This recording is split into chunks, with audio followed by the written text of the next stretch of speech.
Okay, today I'm gonna show you guys how I made the beat for my song called Oblivion because, there's something about this song. I made it, I think maybe last year. I uploaded it in October. I sat on it for like a few months before I uploaded it. And there's something about the melody, that brings me back to a better time.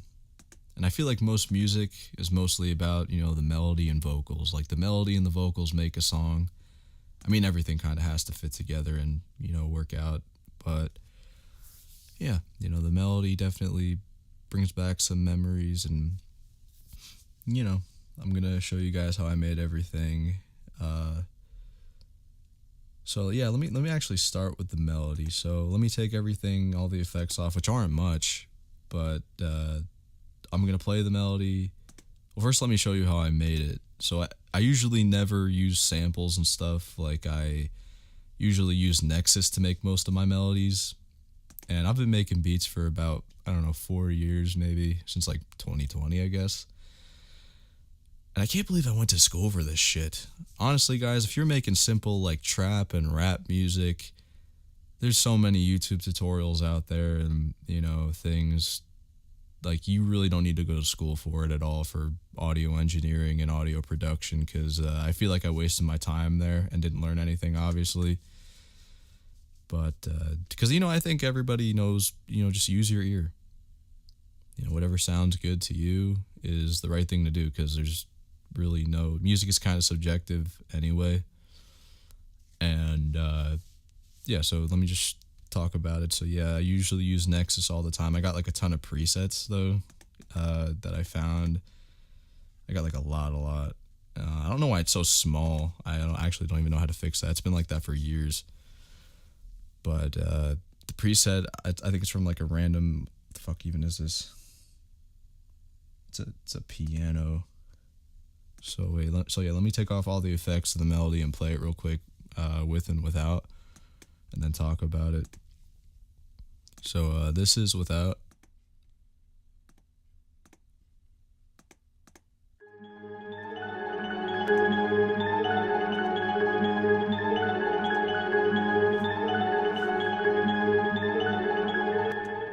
Okay, so this is with all the effects on.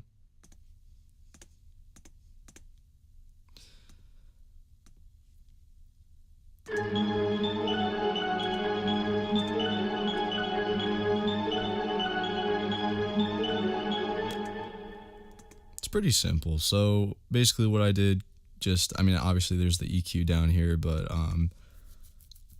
obviously cut off the lows because you want to make room for your 808, the bass, and I just I cut off the mids because it sounded like shit a little bit. Just used my ear and just messed around with it. Obviously like I EQ a lot of stuff, and and this is probably my favorite preset. I use FL Studio 20 and Fruity Flanger. If you ever want like a I don't know, something to sound more full, there's this preset I use. You probably can't see it on here, but yeah, it's called Ultra Fat Chorus. It's my favorite preset of all time. You don't have to like learn how to use any of these plugins necessarily, but because you could just fuck around with the presets and see what works for you. Music doesn't have to be that complicated. You don't have to know fucking everything. But I usually adjust in the thing like how much of it I want, and it's I don't know, it's like 80% maybe. I think like 85%. And I use this preset on vocals. Usually not the whole thing. Like I'll put it maybe like 25%. Not all the time. But it really is a good preset for vocals, Fruity Flanger with the Ultra Fat Chorus. Let's see. The hi-hats, for all my hi-hats, I pretty much, sometimes I'll put stereo on it and reverb on all my hi-hats. So, like, this is with, like, nothing on it. You know.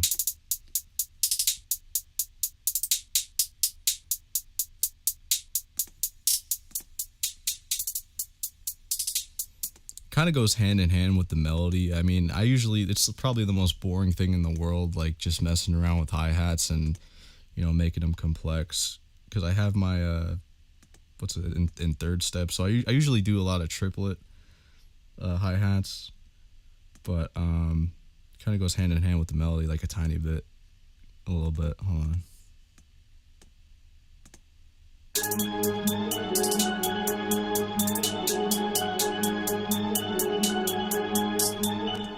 Because usually, like when you're starting out, and like this is what like you could tell anybody honestly, like yeah, I'll do this like right here. I have it.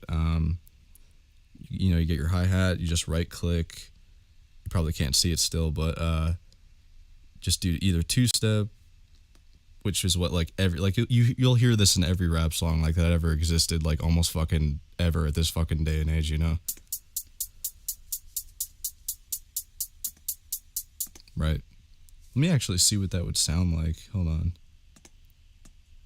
Probably change the song and here, let's see.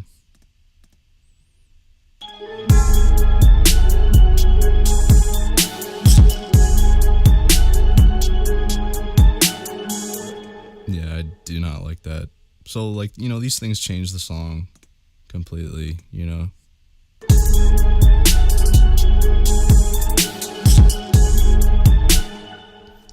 I don't exactly know why put these like stupid like double snare. This is like a common thing in trap music. Obviously, even like for the snare itself. Fuck, where even is it? And you notice too, okay? So you don't really have to go crazy when it comes to like actually mixing the instrument itself, because like nowadays I feel like with every drum kit you download, or even if you make your own sounds. I mean, if you make your own sounds, obviously you're gonna have to mix shit. But with every like standard like rap and trap like drum kit out there, I mean, most of these instruments like the drums, the 808, the hats, they're already mixed for the most part. You don't really have to like go crazy with anything unless you're looking for like a certain like type of distorted sound.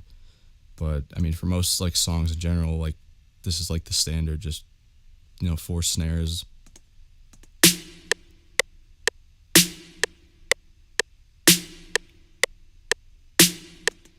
And I usually just throw reverb on a lot of stuff because obviously you hear like the echo there.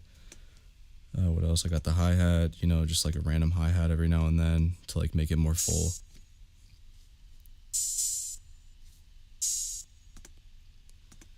What else?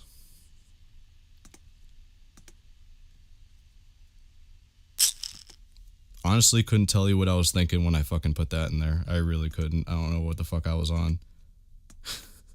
All right. Yeah, okay. So, I mean, obviously, like, these little, like, and this is a pain in the ass. Like, I could obviously make it, like, more, I guess, complex than that. But, like, you really don't. I feel like, if you're a producer nowadays, I wouldn't go crazy with the drums and the hi-hats and the fucking, I know they call them perks. I think that's kind of like a stupid name, but, you really don't have to go like crazy with it because you have to have room for vocals, and most producers who don't do vocals forget that shit, but you also don't want to make it, just completely flat.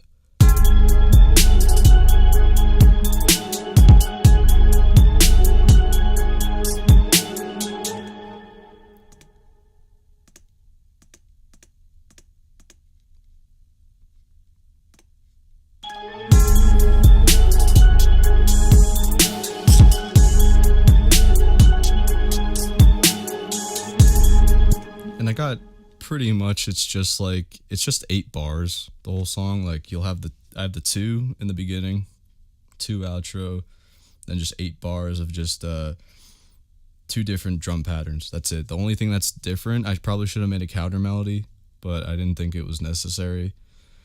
So I just got 2 different drum patterns, like 2 different kicks and 808 patterns. 808's pretty self-explanatory. You always want to do this to your 808. Turn everything off and for the hold so that, it doesn't ring it out at the end. so it just doesn't, at the end of the beat or whatever. Obviously, you gotta tune it as always.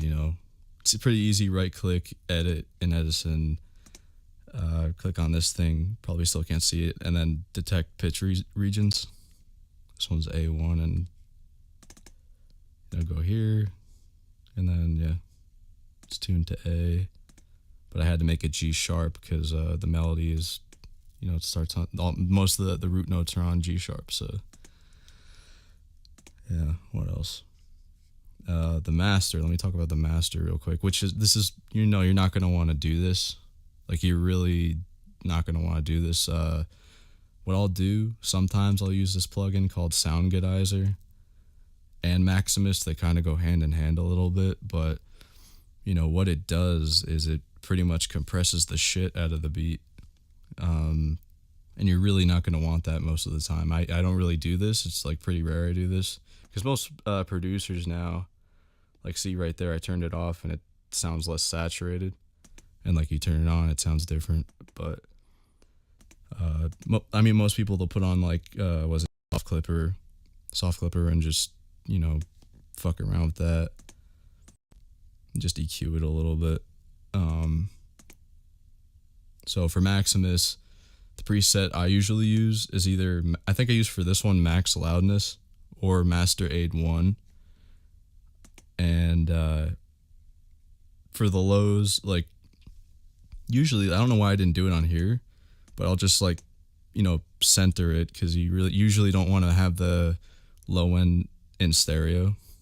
But for this song, I don't know, I just left it. The mids, I usually 50% like make it stereo, and then highs almost all the way. Like, that's literally about it.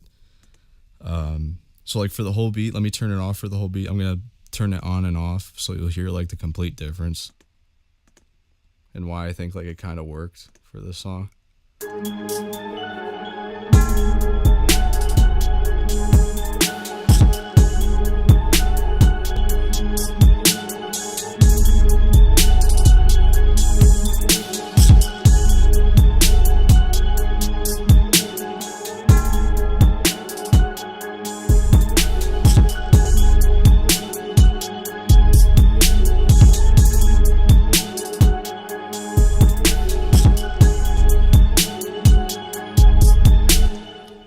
So yeah, you can obviously hear the difference. Like when I turn it on, it's more saturated, but it's also more compressed. It doesn't really have much like bounce to it at all.